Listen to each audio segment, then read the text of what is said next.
Hey everyone, today we have myself, Grant Giralby, and Casey Harris to discuss the annual model review that we're doing for 2025.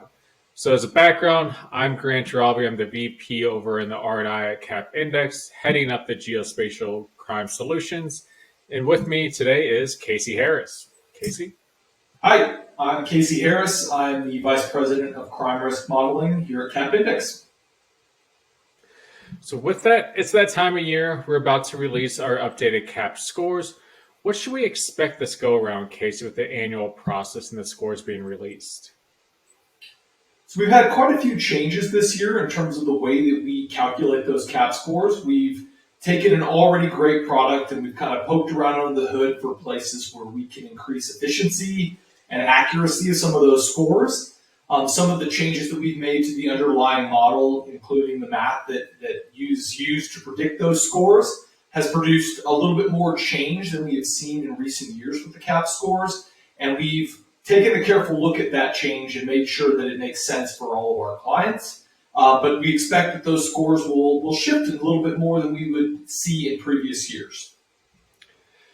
Now, when you bring up the scores, and we get asked this often, the national average is 100. What does that mean? What's the context behind that 100?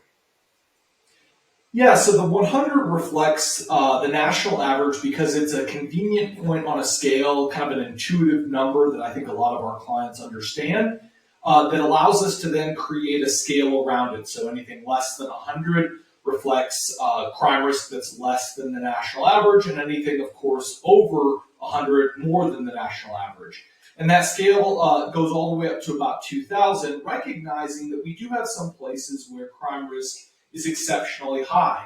So 100 is basically a convenient spot along that scale to acknowledge kind of average crime risk while allowing extreme high crime risk places to be much, much higher. So Grant, when you took over the research and innovation department here at Cap Index, one of the things that you were emphasizing was growing our crime data. Can you speak a little bit about that? Yeah, and that truly to the core of the team that was brought on was to grow data collection in the US primarily. With that, hired on crime analysts that truly know the ins and outs of crime data. So we made a concerted effort to go after more agencies, more data to gather realistically as much crime data as we possibly could to ingest to enhance our model at the end of the year. In our year since taking over and going into 25, we have more agencies and police data than we've ever had before. So if you would have asked me a year prior how far we would advance, 2, 3 times, but we've gone well beyond that in terms of agencies we've collected data from in for 2025 US model release.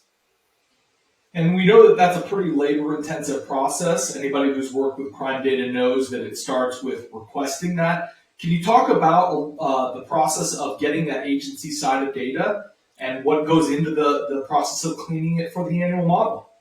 In the US, we've reported data primarily in UCR format. It was SRS and now it's NIBRS. So when we go around collecting data now, we're hitting up city data portals. A lot of large cities have online access to data.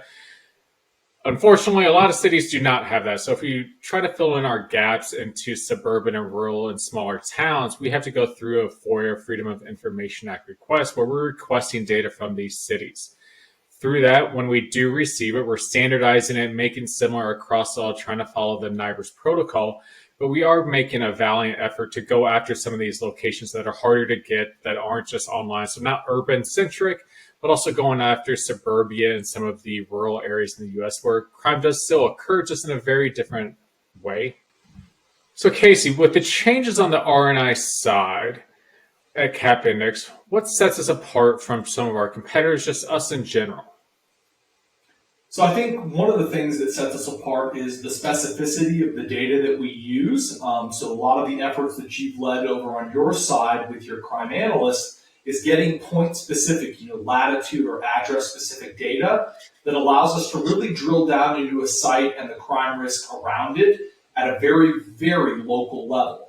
At the same time, we've done a lot of things to our model to adjust for kind of the clustering of our sites across geographic space at larger levels. So you can sort of think of that as maybe at cities or even within states and the political jurisdictions that make decisions about crime control policy. And at the same time, we've done some things regarding developing community type predictors. There's no national standard on what is urban or suburban or rural. And so CAP Index, our data teams have really developed a way to characterize those places alongside of the socio-demographic predictors that go into our model to really hone in on crime risk by community type and its interactions with the underlying socio-demographic characteristics of those places. Oh, sure. And I think you hit the nail on the head there of as we've developed our own concepts or operationalization of urban, suburban, and rural, we've gone after crime data for those areas, looking at some of our gaps in coverage and really put in an effort to go and have that as part of the modeling process. And we're reaping the benefits of this. And we're starting to see that pop up in some of the US scores as we start to review it a bit more too. Yeah, absolutely. And at the same time, our crime-specific data that is, in fact, address or latitude, longitude based allows us to avoid some of the ecological fallacy that other companies or other crime data products may get into, where we can really talk about localized crime risk rather than taking larger aggregate data and trying to break it apart on some assumption of where we think crime might occur at those more local levels.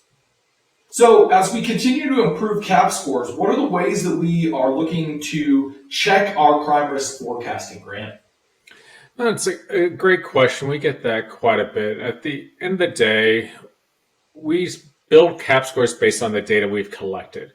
We have to cut that off at a certain point. So at that point, we build the US model. So in 24, we built that, had the scores, but then we still keep collecting data.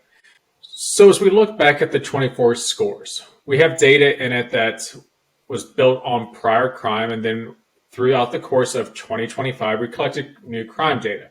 We use that new crime data to assess how well did that US 24 model do at predicting crime.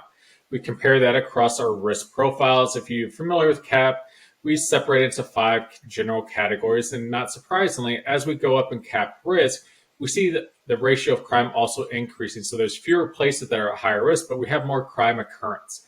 So that's where if you see the end of the year evaluation report that comes out with their annual model, we'll see this broken down into as risk increases, the amount of crime in those areas is also increasing if we look at the ratio based on the population or the number of block groups in those different crime risk categories themselves.